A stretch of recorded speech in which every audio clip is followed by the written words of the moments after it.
Năm 1909, xưởng dệt Suzuki được thành lập.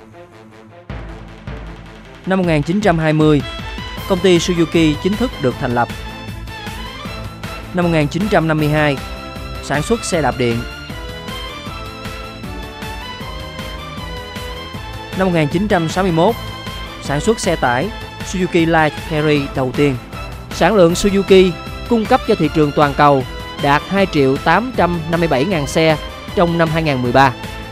Năm 1995, Suzuki chính thức đặt chân vào Việt Nam với mục tiêu trở thành một trong những hãng xe hàng đầu tại thị trường đầy tiềm năng này.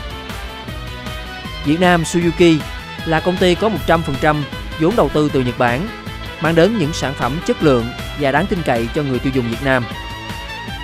Với hai dòng sản phẩm chính, du lịch và thương mại, các loại xe tải và xe khách Suzuki có đặc trưng nhỏ gọn, tiện lợi và kinh tế hơn cho người tiêu dùng. Xe ô tô nhỏ và cống hiến cho một tương lai lớn là tiêu chí phục vụ cho sự thành công của khách hàng từ Việt Nam Suzuki. Hệ thống đại lý của Suzuki trải dài từ Bắc vào Nam, với 12 đại lý khu vực phía Bắc, 3 đại lý miền Trung và 10 đại lý khu vực phía Nam, sẵn sàng phục vụ người tiêu dùng khắp cả nước. Suzuki Super Carry Truck, công cụ chuyên chở chuyên nghiệp, được đánh giá là dòng xe tải nhẹ tốt nhất tại Việt Nam. Với hai màu cơ bản là trắng và xanh đậm, Suzuki Super Carry Truck mang lại cảm giác mạnh mẽ, an toàn, vững chãi. Xe có kích thước nhỏ gọn, tiện lợi, chiều dài tổng thể 3,240m, chiều rộng tổng thể 1,393m, chiều cao tổng thể 1,765m. Bán kính xoay vòng nhỏ giúp xe quay đầu dễ dàng, phù hợp với điều kiện đường xá nhỏ hẹp. Động cơ 4 xi lanh, 1 lít, đạt tiêu chuẩn Euro 2, phun xăng điện tử, tiết kiệm nhiên liệu và vận hành mạnh mẽ. Hệ thống treo siêu khỏe, thắng đĩa an toàn, các lá nhíp siêu khỏe và khung sườn vững chắc. Một trong những dòng xe thương mại khác của Suzuki là xe tải Super Carry Pro, hay còn được gọi là bạn đường lý tưởng, với 3 tông màu trắng, bạc, xanh dương, tạo cảm giác dễ chịu, gần gũi và quen thuộc. Xe có kích thước nhỏ gọn, tiện lợi, chiều dài tổng thể 4,155m, chiều rộng tổng thể 1,680m, chiều cao tổng thể 1,895m. Với trang thiết bị chính bao gồm vô lăng 2 chấu polypropylene, công tắc điều khiển đèn cabin 3 vị trí, chắn nắng bên tài, mồi thuốc, hộc đựng đồ, ghế bằng vani xám, tay nắm ghế phụ, đèn pha halogen, cần gạt nước phía trước 2 tốc độ, chắn bùn trước, 2 dây đai an toàn, 3 điểm ELA, thanh gia cố, hệ thống lái trợ lực, quạt gió nóng lạnh,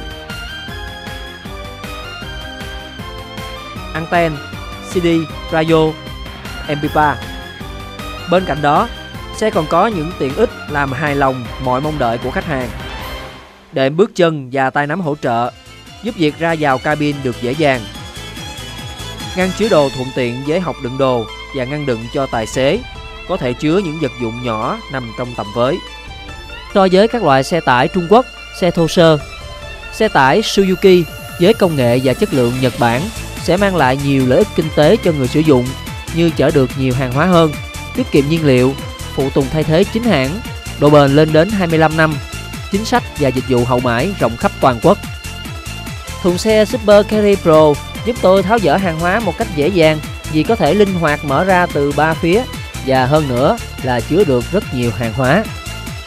Ở đuôi và bửng xe còn có chốt khóa giúp tăng tính an toàn hơn khi vận chuyển hàng hóa. Bên ngoài và bên trong bửng xe còn có các móc giúp tôi buộc hàng hóa chặt hơn một cách thuận tiện. Phía sau còn có khung bảo vệ giữ cho hàng hóa của tôi khỏi di chuyển và va đập vào cabin. Tuy diện tích thùng khá lớn, nhưng Super Carry Pro có tổng diện tích khá nhỏ và dễ dàng vận chuyển vào những con đường khác nhau với những địa hình khác nhau như đường trường, đường đá, đường hẹp, đường uốn khúc. Khi lái xe này, tôi cảm thấy rất an toàn và thoải mái, thiết kế rất đẹp.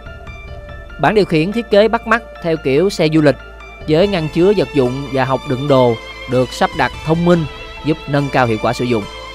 Với động cơ tráng nhôm 16 van 1,6 lít giúp tăng cường tiết kiệm nhiên liệu cho xe.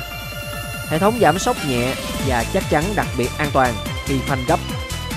Lớp xe 14 inch vừa khít với mâm xe hợp kim với cấu tạo 5 bu lông nhằm gia tăng sự bền bỉ và chắc chắn. Sản phẩm xe tải Suzuki Super Carry Pro và Super Carry Truck hoàn toàn mới đã và đang được thị trường Việt Nam đánh giá cao, chiếm 80% thị phần xe tải nhỏ dưới 1 tấn. Xe tải Suzuki Super Carry Pro và Super Carry Truck hoàn toàn mới với diện tích thùng rộng rãi, khả năng vận hành tối ưu là sự lựa chọn lý tưởng cho các doanh nghiệp kinh doanh hiện tại và tương lai. Thoải mái và tiện nghi như một chiếc xe du lịch, xe tải Suzuki còn rất linh hoạt trong việc đáp ứng các nhu cầu người tiêu dùng. Với xe tải Suzuki sẽ giúp người tiêu dùng đạt được hiệu quả về tiết kiệm nguyên liệu, chi phí, thời gian sử dụng dài, khả năng thu hồi vốn chắc chắn.